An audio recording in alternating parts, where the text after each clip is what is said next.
And it was jaw-droppingly shocking and sick. There was this huge gap between where he was elevated to as a Christian leader and what he was actually doing privately. It is legal, but is it ethical? And more importantly, is it biblical for a church to own high-value policies on congregants? How did Marcus Lamb view his fellow believer when he callously expressed, darn, the guy's not dead yet? You need to be aware of a scam that is becoming more popular in religious circles. A Southern California pastor is facing 11 federal charges relating to accusations that he swindled his friends and a nonprofit organization out of more than $230,000. Terrence Owens Elliott of the Ship of Zion Church in San Bernardino, that's California, was arrested on Thursday. The United States Attorney's Office press release states that Elliott convinced one friend to put her inheritance money into a trust for her own benefit and allow him to establish and administer that trust, which he fraudulently adjusted and opened a bank account and then helped himself to the money. When in 2022 he unsuccessfully ran for the city council, it became publicly known that he had also allegedly swindled a parishioner of more than $100,000 while he was pastoring a church back in 2014. There was a judgment on record against him, which led to further digging, and they found court records going back to 1983 when he was a teenager. He was almost 20, but it was 13 felony counts of forgery for passing over a dozen bad checks, which added up to $2,400. So now he may be facing up to 220 years in prison. The inheritance, theft, death money industry is lucrative, and I want you to be informed about their schemes because they're becoming more and more sophisticated. Welcome to Morning Tea.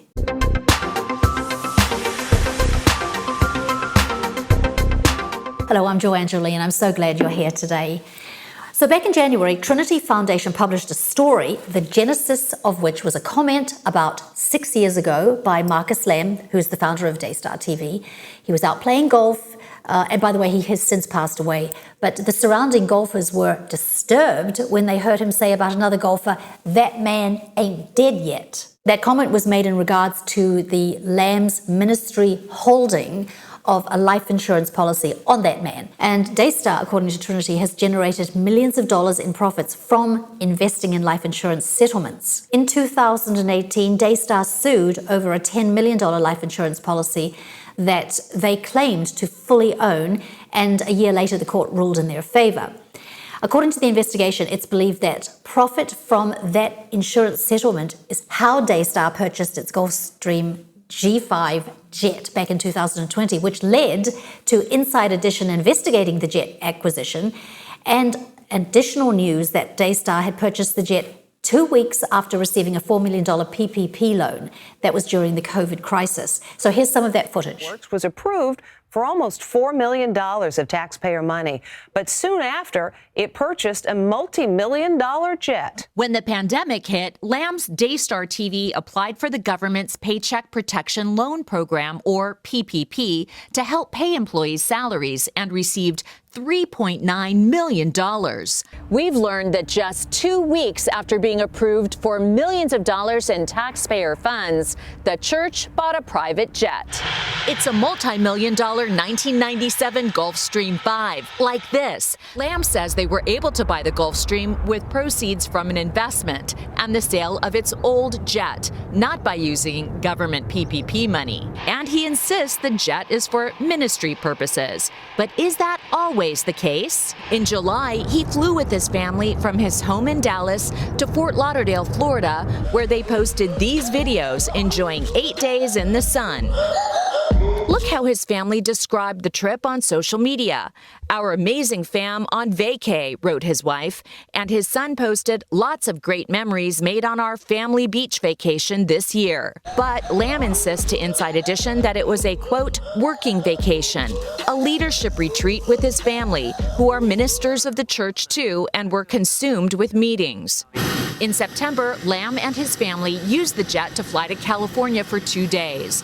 When they returned to Dallas, they looked like they had time to play some golf. Lamb is known to be an avid golfer. Hole-in-one number 4. And in October, Pastor Lamb flew with his wife and some friends to Naples, Florida, where they spent 8 days vacationing and playing golf. He told us he had 5 meetings there and spoke at a church. Pete Evans is an investigator with the Trinity Foundation, a church watchdog group. They got millions of dollars from the government, and then they spent millions of dollars on a private jet. It just looks bad. We recently caught up with Pastor Lamb as he arrived at Daystar's golf tournament outside Dallas. So your church received millions of dollars in taxpayer money, and then 2 weeks later bought a private jet for millions of dollars. Can you explain that? Did you use taxpayer money to buy a private jet? No, we did not. Then what are you We had our own money. Then what are you using that private jet for? Church business only? Absolutely. Then why did you take 2 vacations with that church jet, including to Florida last week where you played golf? Your wife posted on social media that she was on vacation. We did have vacation, but we also did several meetings with ministers while we were there. Then it was time for a round of golf. Bye. Earlier this week, after our inquiries, the church paid back the entire $3.9 million it received from the government with interest. Investing in life insurance policies is a common strategy in business. For example, a policy could be taken out on the life of a key partner in the event that he suddenly passes away, and the insurance money is going to help the financial impact that the company may suffer. It's often used to buy out the ownership interest of the deceased partner.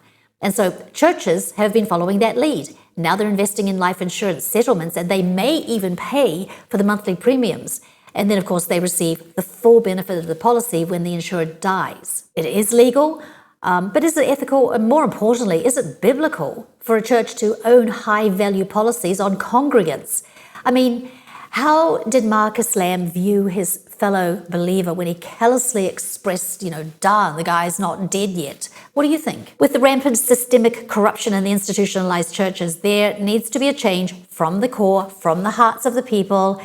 But until then, first, if you are one who would like to leave your life insurance proceeds to the church, to the ministry, you can put handcuffs on the money with vehicles like charitable trusts or donor-advised funds, where you get to appoint the independent trustee who, after your death, is more likely to follow your instructions as to where the money is going to end up. And two, we have to stop putting our faith into human beings, I remember when the Ravi Zacharias story broke. I'd never heard of him before, but I looked him up when I saw several of the bloggers that I follow posting on how crushed they were. And they apologized profusely for having elevated this person, giving him status after discovering who he really was. This all came out after he died. I did read some of the investigative reporting, and it was jaw-droppingly shocking and sick. There was this huge gap between where he was elevated to as a Christian leader and what he was actually doing privately. Recently, I rented a book online, and in the opening credits, he was praised by the author, and I thought, boy, he may regret that now, but pastors these days are elevated. They're literally elevated on a stage. That alone is a problem, and it is quite far from the first century biblical model for the assembly, the gathering of the believers. But if a teacher or a mentor is helpful to you, it's fine to thank them for their work, but credit for anything good only goes to God in Christ. People who are working for the Lord with a clear conscience don't want your credit. Do you realize that when you praise them publicly for their good works, they have received a reward by you elevating them and praising them? And perhaps what you're doing is taking away the praise that God would have given them, which is significantly more valuable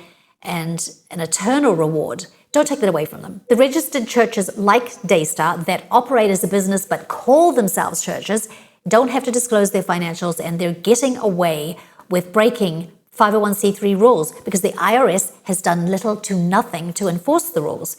But I'm hoping this is going to change. I'm hearing more chatter in the government and now the new administration about the financial corruption in charitable corporations. And I say that all 501c3s should be forced to disclose their financials publicly. But until then, demand to see your church's financials, although they could also be fraudulent. So additionally, here's what you need to do. Look at the lifestyle of the leadership. Is it lavish and flashy? There's a problem. Is the board and the team comprised of family and yes people? There's a problem. Financials are going to indicate how the donations and tithes are being spent, how much the top earners are being paid, the housing allowances, vehicle allowances, pensions, insurance policies. You might have to dig in a bit to see what other perks are in the line items and add it all up. make an informed decision. And if it feels off, step back until you get clarity. I'll tell you, one of the first things that happened when I started my 501c3, a donor approached us to see if they could wheel and deal a sales contract through us.